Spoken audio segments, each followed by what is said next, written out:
Soc la Montserrat Boix, soc periodista, treballo a Ràdio Televisió Espanyola, concretament al canal 24 hores en aquests moments, i soc ciutadana del món.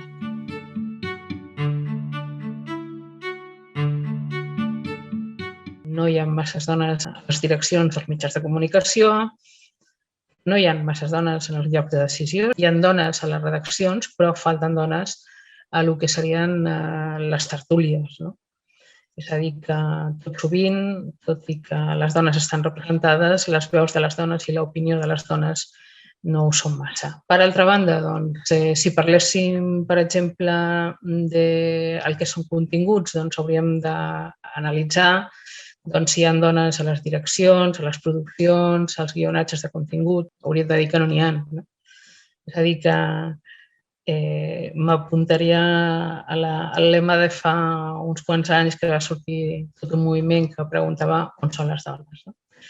I si parlem del que són les informacions quotidianes, doncs caldria analitzar també a quins sectors apareixen les dones, no?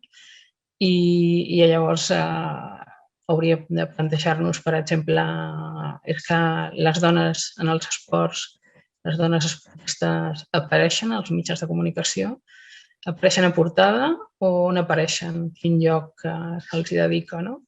O, per exemple, les dones a la ciència, fins a quin punt tenen presència o no en tenen, no? O les dones a l'àmbit de l'economia. I sí que és veritat que hi ha hagut un increment de presència de dones, però encara continuen sent dones anònimes molt sovint, dones en les que no apareixen per les seves professions i, malauradament, per exemple, moltes dones que són notícia per haver estat haver patit violència contra les dones, per haver patit agressions, és a dir, que hi ha una part molt important de quantificació en relació a notícies de dones que malauradament està connectat amb tot això. És a dir, que en general en les notícies encara és molt freqüent que les dones no siguin protagonistes de la informació. I doncs, per què han de ser protagonistes? Doncs han de ser protagonistes, hem de ser protagonistes perquè som més de la meitat de les persones que habitem en aquest planeta, no? I només per això doncs, ja hauríem d'estar en el dia a dia, no? També hauríem de ser protagonistes perquè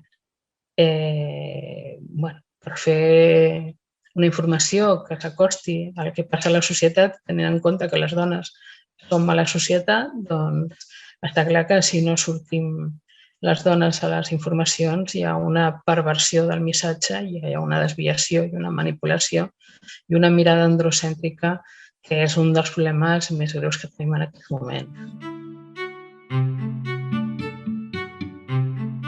Tenir una mirada androcèntrica és tenir una mirada des de la perspectiva dels homes. I tot sovint la tenim encara que no ens n'adonem.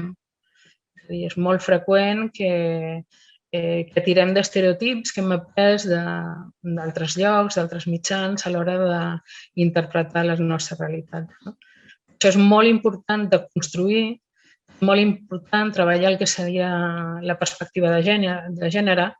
Jo me'n recordo que l'Anna de Miguel, la filòsofa feminista Anna de Miguel, fa molts anys ho va deixar molt clar, no? Em deia, què és la perspectiva de gènere? Doncs és tan fàcil com preguntar què passa amb les dones, no? Perquè tot sovint la informació que rebem, en general, és una informació que exclou les dones.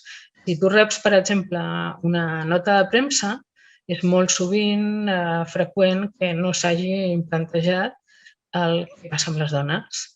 I no sempre les dones vivim les mateixes realitats socials que els homes, no?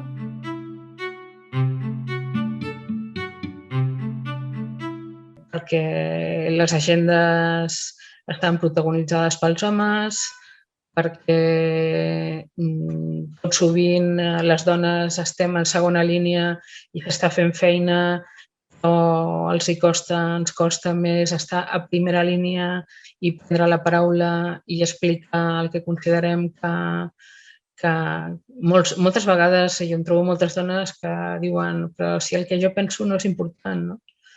En canvi, els homes tot sovint tenen molt clar, està molt connectat amb l'educació, que el que pensen és molt important i ho han de traslladar. No? És a dir, que hi ha una sèrie de condicionaments socials, històrics, de males pràctiques que fan que encara estiguem molt enrere en aquest sentit. No?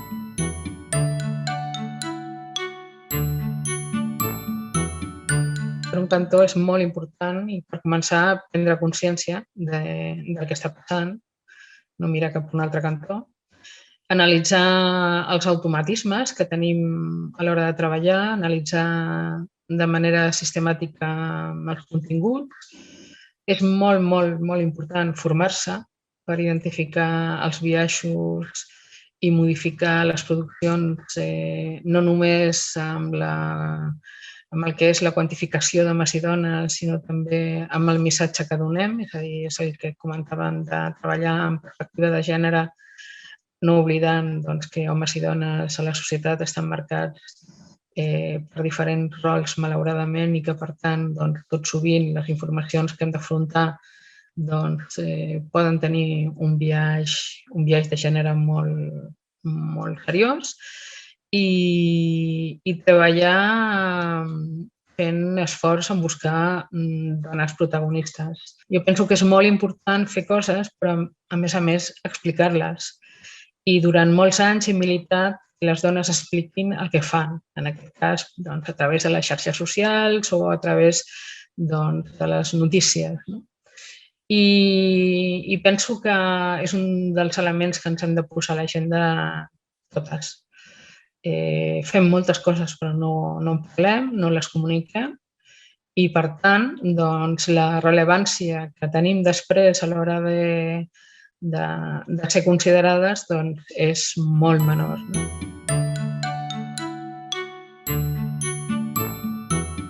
Serà una societat representada molt més rica, sens dubte.